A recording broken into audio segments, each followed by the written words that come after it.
인사할까요? 할렐루야. 여러분을 축복합니다. 아멘. 오늘 출애굽기 9장 1절부터 35절까지 말씀으로 내가 너를 세웠다, 내가 너를 세웠다, 이런 제목으로 말씀의 은혜를 나누고자 합니다. 애굽에 내린 재앙들보다 더 두렵고 떨리는 것은 이런 재앙을 내리기 위해서 하나님이 바로에게 쓰신 방법입니다. 바로는 하나님이 모세와 아론을 통해서 내리는 재앙을 보면서 분명히 두려웠을 겁니다. 여러분 생각해 보세요. 일어날 수도 없는 일들이 막 계속해서 일어나는 거예요. 그럼 보통 사람이면은 뭐 한 가지 재앙만 내려도 여러분 나일강이 피가 된다고 생각해 보세요. 그거 하나만 봐도 두렵고 떨려서 두 손 두 발 들 텐데 이상하리만 침 바로의 마음이 완악하였습니다. 마치 브레이크가 고장난 차량이 속도가 제어되지 않는 것처럼 하나님의 심판 현장을 눈을 뜨고 멍하니 바라보아야만 했습니다. 바로는 자신의 마음이 자기 마음인 줄 알았겠지만 사실은 하나님이 바로의 마음을 완강하게 하셨다고 성경은 증언하고 있습니다. 하나님은 이스라엘 백성이 애굽에서 440년간 노예로 살면서 고통당했던 일들을 절대 잊지 않으셨습니다. 하나님의 택한 언약의 백성이 애굽에서 노예로 생활할 때 마음이 얼마나 아프셨겠습니까? 하나님은 자녀들이 당한 아픔과 고통을 갚아주신 거예요. 내 자녀 괴롭혔어? 그래, 알았어. 내가 눈에는 눈, 이에는 이 갚아줄게. 어떻게 보면 430년간 고통당했던 것을 하나님이 그대로 바로의 마음을 완강하고 완악하게 해서 그것을 갚아가는 것을 보게 되죠. 바로가 하나님의 말씀에 저항하는 만큼 그에게 하나님이 내리시는 심판의 강도는 깊어지는 것을 보게 됩니다. 그래서 우리가 신앙생활하면서 왜 교만하면 안 되느냐, 왜 마음이 완악해지면 안 되느냐, 그것은 하나님이 우리에게 뭔가를 깨닫게 하실 때 즉시 아멘 돌이킬 수 있어야 되는 거예요. 아멘이십니까? 출애굽기 9장 1절을 보시면 하나님은 모세에게 이렇게 말씀하시죠. 우리 1절 같이 읽습니다. 여호와께서 모세에게 이르시되 바로에게 들어가서 그에게 이르라, 히브리 사람의 하나님 여호와께서 말씀하시기를 내 백성을 보내라, 그들이 나를 섬길 것이니라. 아멘. 하나님이 바로에게 계속해서 요구하시는 내용은 한결같죠. 내 백성을 보내라. 누구 백성? 하나님의 백성을 보내라, 이 얘기를 하고 있어요. 하나님은 1절에서 히브리 사람의 하나님 여호와께서 말씀하시기를 이라고 하십니다. 정말 평범하게 보일 수 있는 표현입니다. 하지만 하나님이 택한 백성에 대해서 어떤 마음을 가지고 계신가를 알 수 있어요. 히브리 사람의 하나님 여호와라는 표현은 오늘 허물과 죄와 사함을 받고 하나님의 자녀가 된 우리를 향한 사랑이기도 합니다. 내 자녀야, 내가 이 히브리 사람들의 하나님이야, 이거를 아주 뭐랄까요, 아주 기쁜 마음으로 이렇게 표현하고 계신 것을 보게 되죠. 사랑하는 성도 여러분, 지금 하나님이 바로에게 이스라엘 자손을 내보내라고 하시는 이유가 뭐죠? 그 이유는 그들이 나를 섬길 것이니라. 섬길 것이니라. 같은 구절을 세 번역은 다음과 같이 번역하고 있어요. 같이 읽습니다. 그들이 나에게 예배드리게 하여라. 이거예요. 그들이 나에게 예배드리게 하여라. 그렇습니다. 하나님이 바로에게 애굽의 노예로 있는 이스라엘 백성을 내보내라고 하시는 이유는 그들로 말미암아 예배를 받으시겠다는 거예요. 그러니까 하나님이 저와 여러분을 구원하여 주시고 하나님의 자녀 삼아 주신 이유는 다른 게 아니에요. 내가 예배 받겠다, 예배를. 그러니까 하루하루 살아가는 삶이 곧 뭐라고요? 예배입니다, 예배.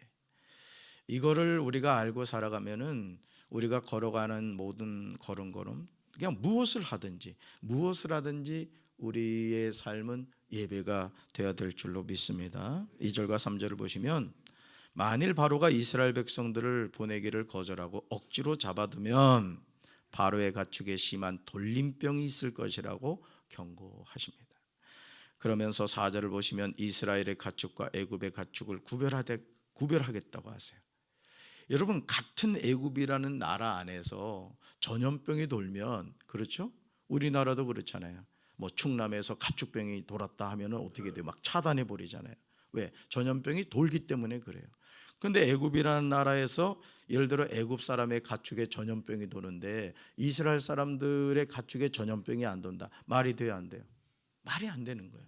그럼에도 하나님은 어떻게 하시겠다? 구별하겠다. 이게 구별하겠다. 하나님이 기한을 정하고 바로에게 경고하시면서 내일 이 땅에서 이 일을 행하겠다고 하십니다. 6절 보시면요, 하나님은 말씀하신 대로 행하세요. 정말 중요해요. 하나님은 말씀하신 대로 행하셔요. 같이 읽습니다. 이튿날에 여호와께서 이 일을 행하시니 애굽의 모든 가축은 죽었으나 이스라엘 자손의 가축은 하나도 죽지 아니한지라. 아멘. 하나도 죽지 않았다. 하나도. 하나님 말씀대로 행하시는 줄로 믿습니다.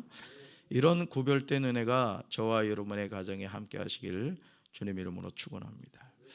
저는 제가 이 교회 부임해 가지고 이렇게 하나님의 일을 이렇게 해가면서도 정말 하나님이 앞서서 일하시는구나, 이걸 제가 느껴요. 이런 생각해 보세요. 비전센터 5층 오늘 처음 와보신 분이 계실 거예요. 이 스크린이 제가 홍성에서 목회를 할 때 교회는 등록하지 않고 늘 거기도 이제 3층이 본당이고 4층이 이제 또 이제 준층이 있어요. 거 와서 늘 예배를 드리던 머리가 하얀 권사님이 계셨어요. 그렇게 말씀을 아주 집중해서 듣더라고. 그래가지고 사실은 제가 이제 2020년 12월 달에 우리 교회로 왔잖아요. 그래서 이제 2020년 연말에 교회를 등록해야 되겠다 했는데 제가 일리 온 거예요. 잘 온 것 같아요.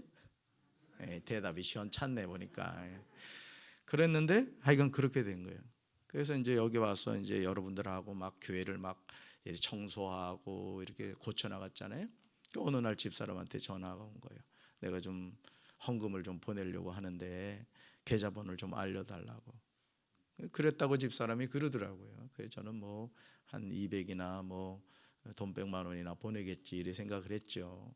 그런데 웬걸요? 통장을 찍어보니까 집사람이 600 그리고 64만 원인가를 보낸 거예요.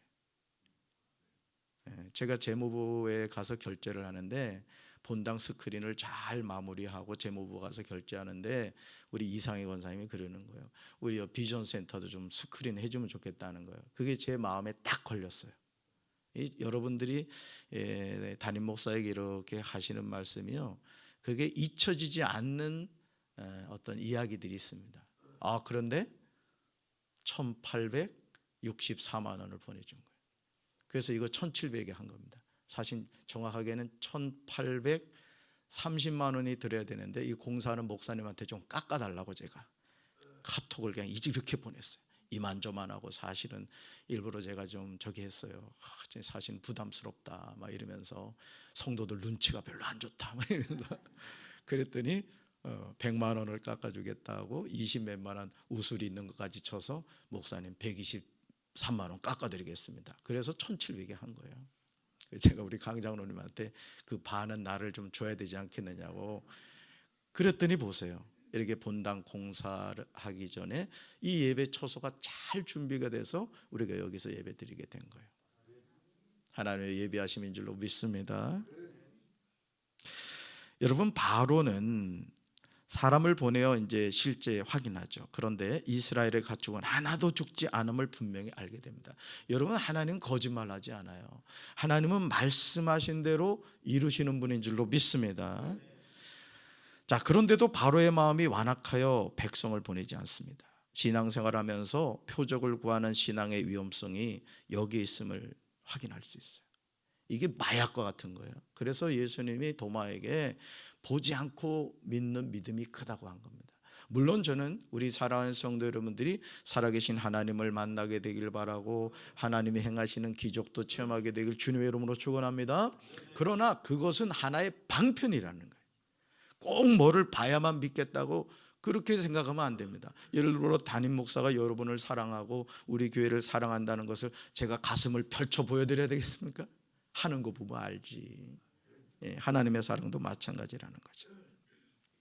우리가 주목할 점은 6째 재앙에서 하나님은 모세를 통하여 바로에게 말씀하지 않고 내리십니다. 이제는 말씀하지 않는 거예요. 모세와 아론을 통하여 애굽에 즉시 재앙을 내리시죠. 이번에는 화덕의 제 2움큼을 가지고 모세가 바로의 목전에서 하늘을 향하여 날리라 이렇게 말씀하십니다. 여러분, 화덕에 재 두 움큼을 날린다고 무슨 일이 일어나겠어요? 그러니까 여러분이 성경 읽을 때 항상 퀘션 마크를 가지고 읽으라고요. 과연 내가, 하나님이 나에게 재진아 너 화덕에 재 두 움큼을 가지고 날려라, 그럼 내가 기적을 행할게, 이렇게 주님이 말씀하셨을 때 과연 우리가 그 말씀에 아멘 하고 순종할 수 있느냐 이거예요. 내가 요즘 몸이 허해진 것 같아, 자꾸 이상한 소리가 들려. 여러분, 그렇게 대부분 반응을 하지 그 말씀에 순종할 사람이 얼마나 있겠어요? 그러니까 하나님의 기적은 말씀을 믿고 순종하는 사람을 통해 이루어지는 줄로 믿습니다. 자, 결국 그렇게 할 때 그 재가 애굽 온 땅에 티끌이 되어 애굽 온 땅의 사람과 짐승에게부터 악성 종기가 생기게 하신다고 말씀하세요. 자, 보세요. 모세가 말씀에 순종했을 때 모든 애굽 사람에게 악성 종기가 생깁니다. 하나님의 역사는 말씀대로 믿고 순종할 때 이루어지는 줄로 믿습니다. 그러니까 홍해가 갈라지는 것도 보면요, 요단강이 갈라지는 것도 보면은 애굽 그 홍해가 갈라질 때는 하나님이 밤새도록 동풍이 불게 하셔서 마른 땅이 되게 하신 후 건너게 하셨지만, 요단강을 건널 때는 제사장들이 궤를 메고 서는 순간 마치 물이 쫙 갈라지듯이 갈라진 거예요. 그러니까 하나님이 행하시는 일은 다양합니다. 우리가 생긴 것이, 얼굴이 다 다양하듯이 하나님의 일하시는 것은 획일적이지 않아요. 어떤 사람에게는 이렇게 응답하고 어떤 사람에게는 저렇게 응답한다는 거죠. 심지어 모세를 통하여 내렸던 첫째 재앙과 둘째 재앙을 흉내냈던 요술사들도 악성 종기로 인하여 모세 앞에 서지 못하게 되죠. 자, 이 정도 되면 바로가 두 손 두 발 다 들어야 되지 않겠습니까? 하지만 12절 보세요. 바로는 그렇지 않음을 보게 되죠. 같이 읽습니다.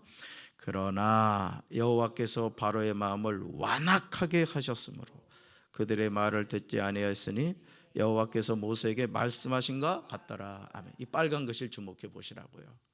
왜 바로가 이 화덕에 재를 뿌려서 모든 사람과 가축에게 이 악성 종기가 생겼음에도 불구하고 항복하지 않았느냐? 여기 나오잖아요. 그러나 여호와께서 바로의 마음을 완악하게 하셨다. 이런 일이 있을 것에 대해서 하나님은 이미 모세에게 말씀하셨음을 우리는 기억해야 돼요. 하나님은 13절에서도 1절에 말씀하신 내용과 동일하게 모세를 통하여 바로에게 말씀하십니다. 그런데 하나님은 이렇게 말씀하시면서 16절에서 이상한 말씀을 하세요. 이 말씀을 잘못 오해하시면 마치 이게 모세에게 하나님이 하신 말씀인 줄 알았는데 그렇지 않다는 거예요. 자, 16절 같이 읽습니다. 내가 너를 세웠으면 나의 능력을 내게 보이고 내 이름이 온 천하에 전파되게 하려 하였음이니라. 아멘. 정말 충격적이지 않습니까? 하나님은 바로에게 말씀하세요. 내가 너를 세웠음은. 그러니까 하나님은요, 하나님의 종만 세우는 게 아니에요. 하나님의 자녀만 세우는 것이 아니에요. 그러니까 이 세상 모든 만물을 통치하신 분이 누구다? 하나님이십니다. 그러니까 우리가 이걸 참 어떻게 보면 좀 이해하기 어려운 부분도 있어요. 그 목사님, 히틀러도 하나님이 세웠습니까? 스탈린도 하나님이 세웠습니까? 그 무고한 사람들을 그렇게 많이 죽었는데, 지금 러시아 푸틴 같은 경우도 보세요. 수천 명을 그냥 그 땅을 파가지고 묻었잖아요, 그죠? 어젠가도 뉴스를 봤더니 그 우크라이나 사시는 그 주민이 왜 이러는지를 모르겠다 이거. 왜 이러는지를 여러분 생각해 보세요. 지금 코로나 때문에 살기도 얼마나 어렵습니까? 우리가 서로 도와서 살기도 힘든 때잖아요. 그런데 이유 없이 그냥 지켜주기로 했던 나라거든요. 사실은 미국하고 EU하고 러시아가, 우크라이나가 이 핵폭탄이 세계에서 세 번째로 많았대요. 어디겠어요? 미국, 소련, 그 다음에 우크라이나였던 거예요. 왜? 예전에는 소비에트 연방이었으니까 거기에 아마 이 유럽이 가까우니까 핵무기를 집중해서 갖다 놨던 것 같아요. 그런데 그 핵무기를 포기하면 우리가 지켜줄게, 그렇게 얘기하는 거예요. 그런데 지켜줍니까? 지켜주지 않잖아요. 그러니까 얼마나 억울하고 속상하겠어요, 그렇죠? 자, 우리가 오늘 이 16절 말씀을 주목해 보셔야 된다는 거예요. 하나님이 바로를 세우신 목적이 분명합니다. 첫째, 하나님의 능력을 바로에게 보이는 거예요. 둘째, 하나님의 이름이 온 천하에 전파되게 하려 하는 것이죠. 그러니까 우리가 이 세상을 살면서 이해할 수 없는 일들이 많다 그랬어요. 성경은 상식을 가지고 우리가 설명할 수 없는 부분이 많아요. 그래서 항상 우리가 이게 믿지 않는 사람들이 볼 때는, 이 믿는 사람들은 뭐 했다면 믿음이 있어야 돼, 믿음으로 받아들여야 돼, 이렇게 얘기하는데 사실입니다. 여러분, 오늘 내 삶에, 여러분의 삶에 일어나는 일들 가운데 이성적으로 설명할 수 있는 일이 있어요? 만약 우리 삶을요 이성적으로 해석하려고 하면 우리는 시험 듭니다. 사실 시험 들어요. 그러니까 우리가 하나님이 행하신 일을 믿음의 눈으로 바라보지 않으면 아주 순시험거리밖에 되질 않는 거예요. 이 세상 돌아가는 일도 마찬가지예요. 결국 우리가 고백하는 것은 뭡니까? 이 세상 만물을 주관하신 분이 누구시다? 하나님이시다. 우리는 이걸 믿는 거예요. 내 머리로는 이해가 안 돼요. 그래도 하나님은 이 세상의 통치자시고 하나님은 선한 것을 이루시는 분이다. 이걸 우리가 믿는 거예요. 아멘. 끝까지, 우리가 죽을 때까지. 여러분, 하나님은 14절에서 온 천하에 나와 같은 자가 없음을 내가 알게 하리라 이렇게 말씀하세요. 참 무서운 말씀이죠. 온 천하에 하나님과 같은 분이 없음을 바로가 알게 하겠다는 거예요. 얼마나 무서운 말씀입니까? 이것이 하나님의 심판이에요. 그런데도 바로가 여전히 하나님의 백성 앞에서 교만하여 그들을 보내지 않음에 대해서 하나님은 책망을 하십니다. 그러신 후에 내일 이맘때 애굽에 전무후무한 무거운 우박을 내리겠다고 말씀하세요. 19절 보시면요, 하나님은 바로에게 이제 사람을 보내어 바로의 가축과 들에 있는 가축을 집으로 다 모으라고 하십니다. 이거 알려주시는 거예요. 내일 큰 우박이 있을 거니까 가축들을 다 집으로 모으라 이렇게 말하는 거예요. 바로의 신하 중에 여호와의 말씀을 두려워하여 두려워한 사람들은 자기 종들과 가축을 집으로 피하게 하여 우박의 재앙을 피하게 합니다. 이제 하나님의 말씀을, 그러니까 애굽 사람들 가운데도 하나님의 말씀을 듣는 사람이 생기기 시작하는 거예요. 그러니까 오늘도 마찬가지죠. 우리가 하나님을 섬김에 있어서도 강단에서 하나님의 말씀이 선포될 때 그 말씀을 아멘 하고 받아들이고 순종하는 사람이 있는가 하면, 에이 그냥 뭐 예배당에서나 듣는 얘기지, 목사님이 현실로 몰라, 이렇게 생각하는 분들이 있어요. 여러분 어떠세요? 말씀대로 믿습니까? 그러셔야 돼요. 그래서 제 자신도 강단에서 말씀을 이렇게 선포할 때마다 제가 1차적으로 듣는 거예요. 사실은 여러분에게 전파되기 전에 제가 말을 하잖아요. 그러니까 저 자신을 향해서 사실은 메시지가 선포되는 겁니다. 너도 그렇게 살아야 돼, 너도 그렇게 순종해야 돼, 이렇게 생각을 하죠. 자, 그러나 여호와의 말씀을 마음에 두지 아니하는 사람들은 하나님의 말씀에 불순종함으로 무서운 심판을 받게 됨을 보게 됩니다. 여러분 절대 교만해지지 마세요. 신앙생활하면서 절대 교만해지면 안 돼요. 목사도 그렇고 성도도 그렇고 하나님 앞에 교만해지는 것은요 아주 망하려고 작정하는 겁니다.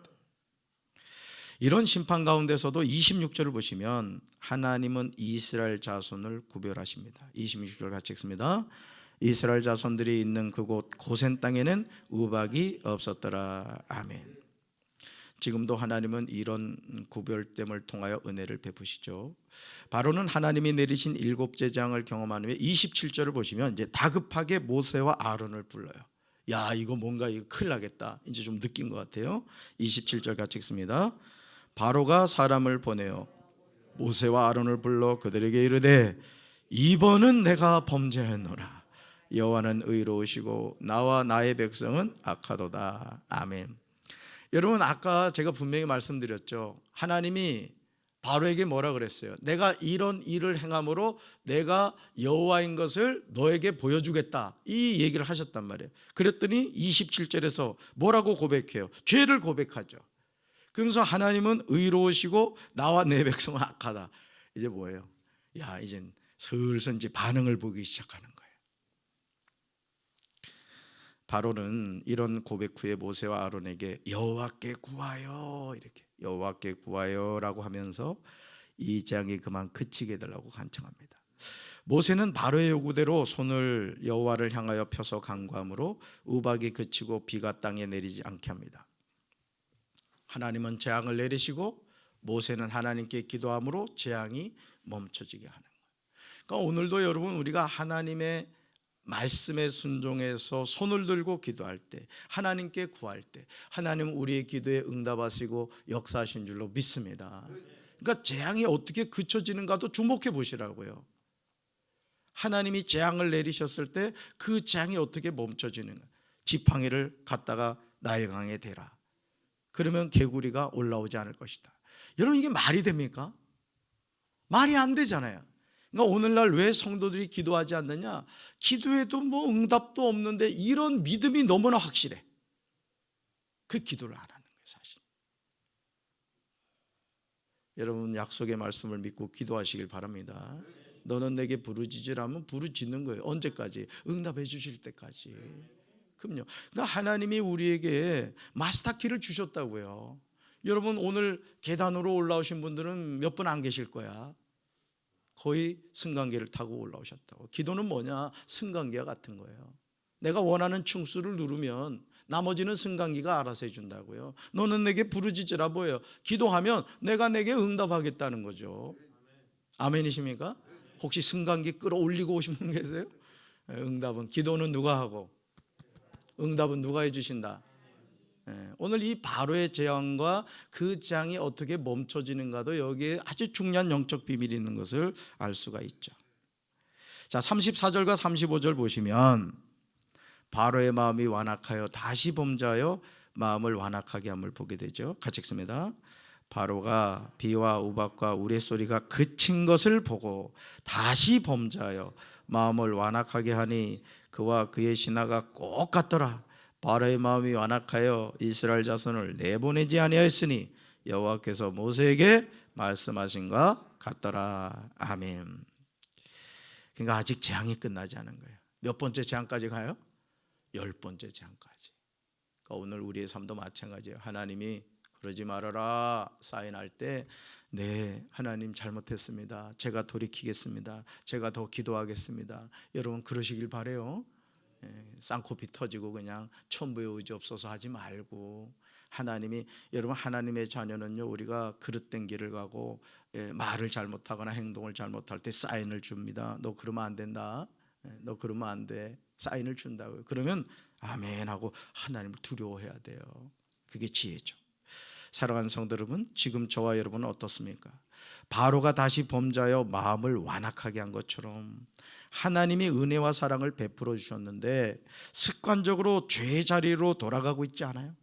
어떠세요? 하나님이 주신 회개하고 돌이킬 기회를 선용하시길 바랍니다. 예수 그리스도의 이름으로 죄 사함을 받아 거듭나서 하나님의 자녀가 되는 기회를 놓치지 마시길 바라요. 기회는 항상 있는 것이 아니에요. 오늘 이 새벽에 여러분에게 돌이킬 수 있는 마지막 기회일 수가 있네요. 그러니까 하나님이 어떤 은혜를 주실 때 그 은혜 앞에 겸손히 여러분 순종하셔야 되는 거예요. 그릇도 비가 올 때요 하늘을 향하여 항복한 그릇은 물이 담기는 거예요. 그러나 교만하여 뒤집어진 그릇은 물이 담기지 않아요. 하나님 은혜도 마찬가지예요. 회개하고 돌이키는 것도 마찬가지입니다. 저는 우리 사랑하는 성도 여러분들이 정말 이 바로의 모습을 보면서 내 심령이 완악하고 완강하지 않는가 자신을 돌이켜보면서 주님 제 마음이 부드러워지게 하시고 겸손해지게 하시고 하나님의 음성에 순종할 수 있는 믿음의 결단이 있게 해달라고 기도하는 우리 성도들 되기를 주님의 이름으로 축원합니다. 가슴에 손 얹겠습니다. 하나님 아버지, 하나님의 연속되는 재앙 앞에서도 돌이키지 않는 바로의 모습을 보면서 혹여나 우리가 그런 삶을 살고 있지는 않은지요. 우리가 자신도 알지 못하는 순간에 교만마귀가 들어와서 주의 종을 대적하고 성도들 사이에 이간질하고 악한 삶을 살아가고 있지는 않습니까? 주님, 오늘 애굽의 백성과 하나님의 백성을 구별하셨던 것처럼 우리가 오늘도 이하로 구별된 삶을 살아갈 수 있도록 주여 도와 주시옵소서. 하나님을 경외하는 믿음을 허락하여 주시고 비전센터 5층에서 우리가 공사 기간 동안 예배드릴 때 하나님의 임재를 체험할 수 있도록 주여 도와주옵소서. 다시금 간구하오니 하나님 시스템 에어컨 공사가 안전하게 또 완벽하게 잘 되어질 수 있도록 주여 도와주시옵소서. 예수님 이름으로 간절히 축복하며 기도합니다. 아멘.